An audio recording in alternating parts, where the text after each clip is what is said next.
நடிகர் விஜய் அரசியலுக்கு சென்றுவிட்ட நிலையில் ஜனநாயகன் அவரின் கடைசி படமாக பார்க்கப்படுகிறது. மலேசியாவில் நடந்த இசை வெளியீட்டு விழா நிகழ்ச்சியிலும் விஜய் இதை உறுதி செய்தார். மேலும் அரசியலில் குறுகிய காலத்தில் மட்டும் ஈடுபட மாட்டேன், நீண்ட நாள் நிலைத்திருப்பேன் எனவும் ஒரு பேட்டியில் கூறினார். எனவே விஜய் இனிமேல் சினிமாவில் நடிக்க வாய்ப்பில்லை என்பது தெரிகிறது. எனவே ஜனநாயகனை காண விஜய் ரசிகர்கள் ஆர்வமுடன் காத்திருக்கிறார்கள். ஜனநாயகன் திரைப்படத்தில் அரசியல் தொடர்பான நிறைய காட்சிகள் இருக்கிறது.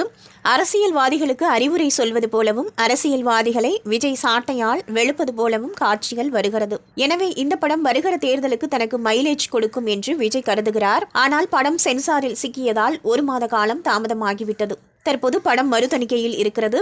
அநேகமாக விரைவில் அதிகாரிகள் படத்தை பார்த்து சான்றிதழை கொடுத்துவிட்டால் வருகிற 19 அல்லது 20ஆம் தேதி இல்லையெனில் அதற்கு அடுத்த வாரம் 27ஆம் தேதி இந்த படம் வெளியாக வேண்டும். அப்படி இல்லை என்றால் தேர்தலுக்கு பின்னரே படம் வெளியாகும் என்கிறார்கள். ஏனெனில் மார்ச் மாதத்தில் பள்ளி மாணவர்களுக்கு தேர்வு வந்துவிடும். ஏப்ரல் மாதத்தில் தமிழக சட்டசபை தேர்தல் நடைபெறும். எனவே இந்த 2 மாதத்திலும் படத்தை வெளியிட்டால் படம் வசூலை பெறாது. எனவே கோடை விடுமுறையான மே மாதத்தில் மட்டுமே வெளியிட முடியும். அப்போது வெளியிட்டால் படம் நல்ல வசூலை பெற்றாலும் அரசியல் ரீதியாக விஜய்க்கு எந்த பலனும் இருக்காது. எனவே தேர்தலுக்கு முன்பு ஜனநாயகன் படம் வெளியானால் மட்டுமே விஜய்க்கு அது பலனாக அமையும். அது நடக்குமா என்பதை பொறுத்திருந்துதான் பார்க்க வேண்டும்.